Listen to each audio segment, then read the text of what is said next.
देखिए एक सॉन्ग आया है जिस सॉन्ग का टाइटल है खेसरिया का देन है कि ट्रेंड कर तारे,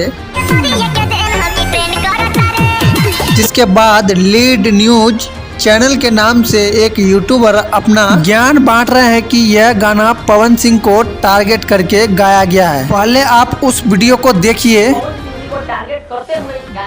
तो आप लोगों ने सुन लिया, जो कि ऐसा कुछ भी नहीं है। और यह बात सही है कि भोजपुरी में खेसारी लाल यादव जी का ही देन है, जो कि 2017 में सबसे पहला खेसारी लाल यादव जी का सॉन्ग ट्रेंडिंग में आया था, नो डाउट। जिसके बाद अपना टॉपिक छोड़कर पवन सिंह का कुछ इस तरह से तारीफ करते हुए नजर आ रहे हैं। का अगर सबसे बड़ा अगर गाना किसी का कहा जाए तो वो गाना है पावर स्टार पवन सिंह जी का लॉलीपॉप।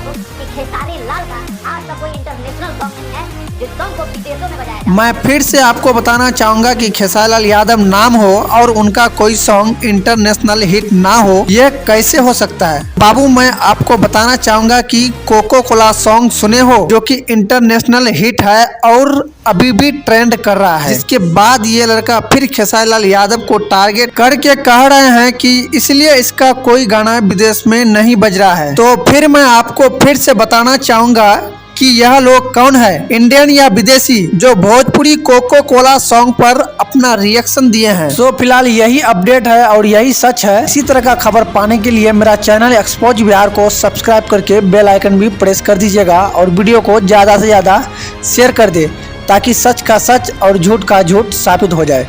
Thank you.